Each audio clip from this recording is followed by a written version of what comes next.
Del Rey. Le drapeau vert est brandi, toujours sous un vent plus que soutenu ici sur le karting de Genk. Et c'est le signal donné donc pour que les pilotes puissent prendre possession du tracé limbourgeois. Un petit coup d'œil sur cette grille de départ menée donc, on le disait, par Aaron Wenda et Théban Koopmans. Enza contre TD Racing. Luca Pellizzari et Antoine Duval occuperont la deuxième ligne de la grille de départ devant Noah Grignier et Aurélien Lemaire. Puis nous aurons Aurelio Gustinelli et Henri Carter sur la quatrième, suivi de Danny Bourse et Elia Titus sur la cinquième. Ensuite viennent Denis Kozlowski et Jamaro Hoft. Sam Geluck et Edouard Godefroy, 7e ligne. 8e ligne, Fein Albers et Yann Rodriguez, suivi de Fernando Vizue, Mathis Mouche, Maxime Lenders, Kanajuli Opov, ainsi que Mauro Verstrit, Charlie Myers, Jules de Koen et Vigo Moons. 12 rangs sur cette grille de départ, un total de 24 compétiteurs. La grille de départ au complet sous les yeux. Et le soleil qui fait sa réapparition, qui perce les nuages au-dessus de notre tête ici sur le karting de Genk. Des conditions de piste idéales, on le disait. Et Dieu sait que les pilotes jusqu'ici, mon cher Alex, en ont profité pour vraiment nous délivrer une compétition de haut niveau. C'est le minimum qu'on attend, évidemment, quand on parle de la IMA Series Benelux, qui au fil des années a acquis une stature certainement d'une des compétitions karting les plus prisées et les plus compétitives du continent européen. Well, it doesn't matter whether it's wet or dry, Guillaume. The thing is that it's always been at a high level. It's always been at a high level of the IMA Series Benelux. You know, you look at the fact that we have an international field, that speaks volumes, and thereby you know that the quality and the depth of drivers from around the globe that come to IAME competitions worldwide. I mean, I had the opportunity to go over to Sepang last year with Infinity IAME Series Asia.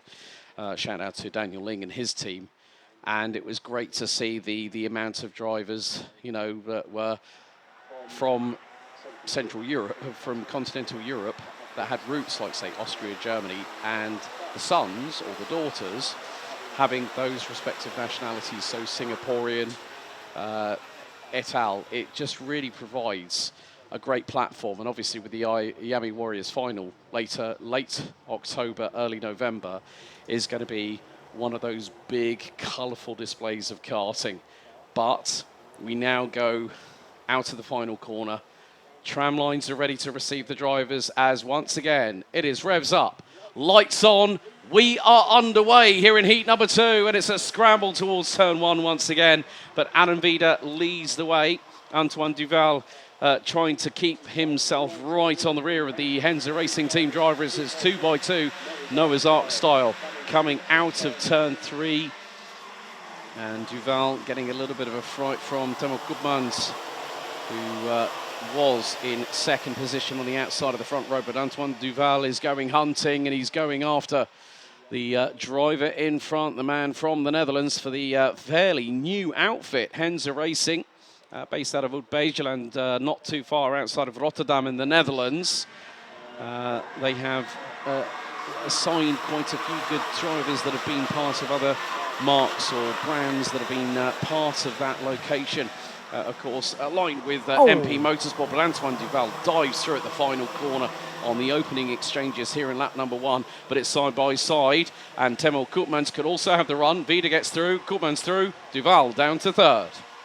Et voilà, belle démonstration dans ce premier tour de la part d'Antoine Duval, qui doit toutefois baisser un petit peu le pavillon là-bas dans le freinage du premier virage, et ça permet justement à Théban Koopmans de reprendre la deuxième place au volant du châssis TD. Et le virage suivant, Antoine Duval ne l'entendait pas de cette oreille pour reprendre. C'est Noah Grignier qui s'est glissé à l'intérieur pour reprendre la troisième position à Théban Koopmans, juste derrière Aaron Weda.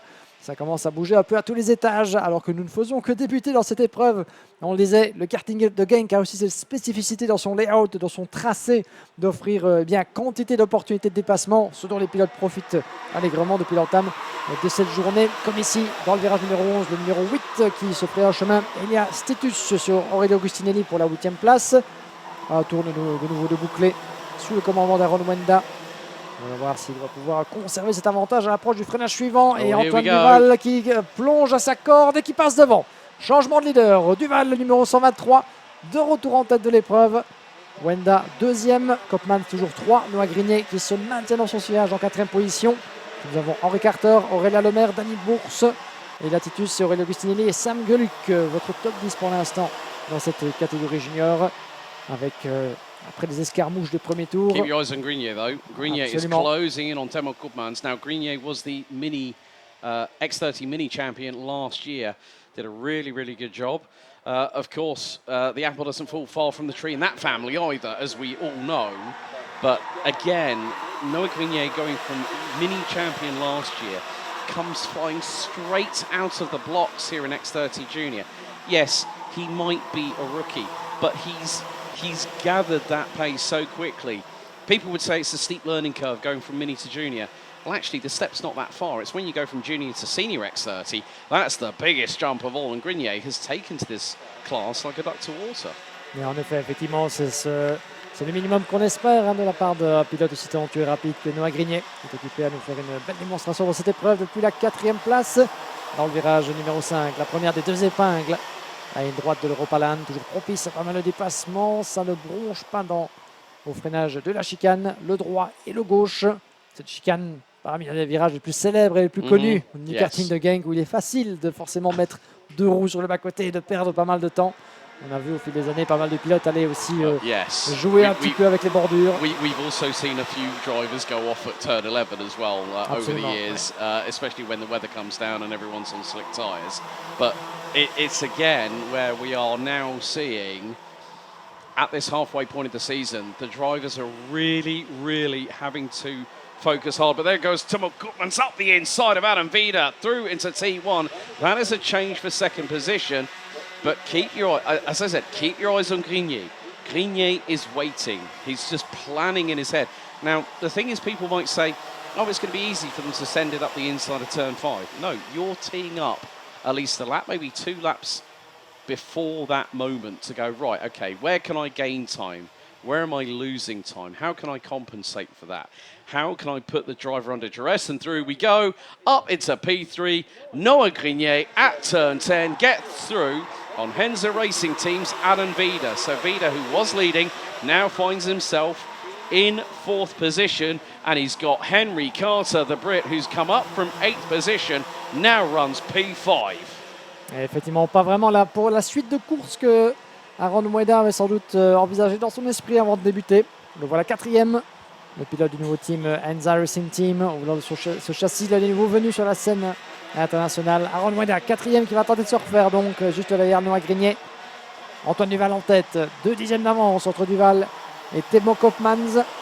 Dans le virage numéro 5, ça se bat très très fort derrière aussi, puisque nous avons Aurelio Agustinelli et Elia Titus, je pense, en 8e et 9e place, qui s'est occupé à se lancer des banderilles là-bas au niveau du passage du virage numéro 6. Ça ne bronche pas, alors qu'il y a peut-être potentiellement 3 batailles de la même image. La bataille pour la victoire entre Duval et Timo Koopmans. Juste derrière, nous avons Noah Grenier et Aaron Mueda. Et puis un petit peu plus loin, Henri Carter et Danny Bourse, qui n'ont pas dit leur dernier mot. 5e et 6e, ils se rapprochent. Ils ne se titillent pas trop pour l'instant. Ils ont compris que ça valait mieux de se pousser vers l'avant, de se porter mutuellement et de grignoter l'écart plutôt que de commencer à batailler et à se ralentir justement au fil des tours. C'est une stratégie bien évidemment vue au fil des années. Alors qu'attention, ça change au niveau du virage numéro 1. Les nouveaux changements de leader. Timo Koopmans qui a pris l'aspiration et très intelligemment s'est déboîté pour prendre le meilleur sur Antoine Duval. And here goes Grenier up the inside. Noah Grenier hits the front of the field with 4 minutes to go. Neat move up the inside at turn 5 onto the Europalan ahead of Timo Koopmans from TD Kart Racing. And more to the point, well, Antoine Duval for Eurokarting in P3. Duval up the inside, through at turn 10, a little bit of a sidewall clash, but manages to squeeze his way through back up into 2nd position. And then we got Henry Carter. And then I think we've also got, Danny Pers from the Netherlands for WJS Racing, rounding out the top 6. Vida up the inside of Koopmans through at turn 13. It's all a case of the chess game right about now. And here goes Danny Pers looking for a move up the inside of Henry Carter. Carter through on Koopmans at turn 1. Will Pers get through? Not quite. And Koopmans has to use the runoff area coming out of turn number 1. But look who's just caught up with them. TB Karts Aurelio Giustinelli. He is definitely going to be a factor in this as well. 3 wide into turn 5. And Danny Pers makes it through on Timo Koopmans and Henry Carter. That was a brilliant move for the driver from WJS Racing. And it's still kicking off going through into turn 8. Et voilà qui va nous gratifier d'une fin de course absolument épique là-bas, puisqu'à la corde tente de passer justement le chassité des cartes. Il va pour ça malheureusement perdre du temps, puisqu'ils vont être côte à côte presque à l'approche du virage du podium. Le numéro 136 qui se bat comme un beau diable, Aurelio Agustinelli face à Elia Titus et Aurélien Lemaire qui n'est pas là derrière, et ça passe à la corde au niveau du leadership entre Noah Grignet Duval et Aaron Weda. Dans quel ordre vont-ils franchir le premier virage de nouveau? Ça change tour après tour, virage après virage. Aaron Wenda toujours installé en troisième position. Duval et Grignet, c'est la bataille pour la première place. Il reste 2 minutes et un tour. Qui va l'emporter? Qui va terminer dans quel ordre dans cette manche qualificative en junior? C'est la dernière du jour. Après, il y aura une longue nuit de sommeil. Remettre les compteurs à zéro et repartir de plus belle demain. Mais le week-end est encore long évidemment jusqu'à samedi et les finales pour les différents protagonistes de junior. Mais pour l'instant, Duval tient le bon bout. Regardez Aaron Weda, très très menaçant à l'approche de l'épingle. Il se décale et passe à la corde dans un mouchoir de poche. Aaron Weda en deuxième position de nouveau. Mais pour combien de temps? C'est la question. Un virage, peut-être deux. No, et c'est joué derrière. Not quite. Noah Grignet stuck his nose up the inside, tried to get through. Anavita said, no, you don't, Sonny Jim. You've got to do better than that to get through past on me. Now, this gives an opportunity for Antoine Duval and Adam Vida to battle away. But look, Temo Koopman's closing in on Noah Grignet as we close in on 10 laps set to be completed on the next tour. But Antoine Duval has a 6/10 of a second advantage. The way that we've seen in this race, the battling between the top 6, top 7. Koopman's up the inside. That was neatly through on Noah Grignet. But there's a bit of a squeeze between the pair. Grignet to the inside in towards turn number 6, and he gets through by the narrowest of margins. But now this is allowed, this is a released Adam Vida to go hunting under Antoine Duval for Euro cutting. But in the meantime, Noah Grignet's got to make his cut as wide as humanly possible. But Temo Koopman's up the inside at turn 11, gets through, and then Stanley Burr's going to fire it around the outside at turn 12. No, no, no, it's not going to happen. And they're swarming all over the place. It's like a hornet's nest at the moment. And Koopman's is holding on to that P3, but he's lost it. Danny Burrs is through. Grignet's going to get the toe. And Titus is also there as well. But more to the point, look at the gap. It is coming down between Antoine Duval and Adam Vida, but not by much. It needs to be that Adam Vida has to bring in hammer time, so to speak. Contact! And it's Koopman's into the barriers. Oh, a glance between him and Grignet loses the back end, and Koopman's hard into the foam barriers off of turn number 5. The TD Kart Racing driver is lucky enough under his own power, walking away from the kart completely disconsolate, and I am not at all surprised. Ouais, malheureusement, drama ici dans l'avant-dernier tour de cette manche qualificative junior. On avait vu le contact à la sortie du virage numéro 4 entre Noah Grignet et Temo Koopmans. Un deuxième contact et c'est malheureusement transformé en gros accrochage et qui laisse sur le carreau le pilote TD Racing avec Noah Grignet qui fut dans la capacité de continuer. Noah Grignet est donc encore en piste mais a dégringolé dans la hiérarchie. Il est bon, j'allais dire il est bon dernier, mais effectivement il n'est pas loin, certainement la dernière place. Il est 18e pour l'instant, je l'ai retrouvé dans notre classification. Noah Grignet malheureusement qui aura perdu très très gros dans l'aventure, et que dire de Temo Koopmans qui heureusement est sur ses deux pieds mais a dû s'avouer vaincu dans cette épreuve. Ce sera l'abandon pour le pilote TD Racing. Il y aura certainement des choses à rediscuter. Et un des deux pilotes ne sera certainement pas des plus satisfaits après ce qui s'est passé. Bien, dernier tour, final lap entre Antoine Duval et Aaron Vida. Que peut faire le jeune pilote belge du team Euro Karting face au jeune pilote néerlandais du team Enza Racing? Duval contre Wenda.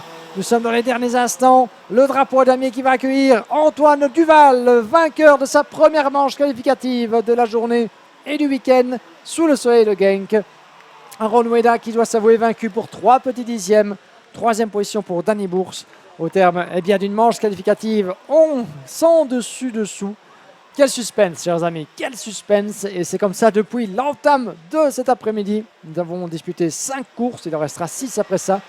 On peut dire que nous n'avons pas eu une seule minute de repos, que ce soit de la catégorie senior ou de la catégorie junior. Ça se bat à tous les étages. C'est ce qu'on aime voir, évidemment. La compétition à l'état pur, kart racing at its best, dans le cadre de la IMA Series Benelux. Et donc au final, Antoine Duval en sera parvenu à s'en sortir et à garder cet écart de 3 dixièmes d'avance sur Aaron Vida. Danny Bourse, revenu vraiment du fond de la grille, en quelque sorte. Il était 9e sur cette grille de départ, a franchi la ligne d'arrivée en 3e position devant Henri Carter et Ilatitus. Sam Geluck en 5e position. Et puis nous avons Edouard Godefroy, Aurélien Lemaire, Jamaro Hoft, Aurelio Gustinelli qui doit s'en vouloir malheureusement Aurelio de ne pas avoir peut-être pu mieux convertir sa belle vitesse de pointe et sa belle agressivité dans la bataille en meilleur résultat. Une 10e position n'est certainement pas la fin du monde, mais il y aura peut-être quelques petits boulons à resserrer pour les prochaines manches. À sa décharge, il faut dire aussi que le niveau et la combativité dont font preuve les pilotes de la catégorie junior a de quoi parfois faire trembler quand on est au cœur de la bataille. Finn Albers, 11e devant Charles Meyers, Viggo Moons, Denis Kozlowski, Jules Decoun, 15e position devant Kenna Julie Hopt. Et puis nous avons Mathis Mouche, Noah Grignet en 18e position. Noah, l'autre grand perdant de cette manche avec Timo Koopmans. Ces deux-là se sont accrochés dans l'avant-dernier tour au niveau du virage 5. Et si un n'est pas parvenu à repartir, eh bien l'autre aura perdu tout profit, aura perdu tout espoir de bien figurer d'une quelconque manière dans cette manche. Donc les deux doublement pénalisés certainement.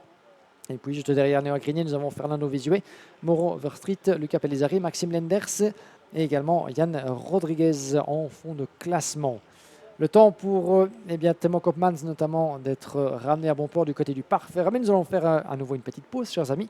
Et le temps aussi d'entendre, pourquoi pas, là où les réactions de la part d'un protagoniste de cette épreuve de la Ayame Series Benelux en X30 Junior. Et nous repartirons de plus belle pour la classe senior, la catégorie reine qui nous réserve encore un total de 6 épreuves en deux fois, 3 épreuves, une pause et puis 3 nouvelles épreuves qualificatives pour clôturer cette première journée de compétition. Ce sera la première partie évidemment.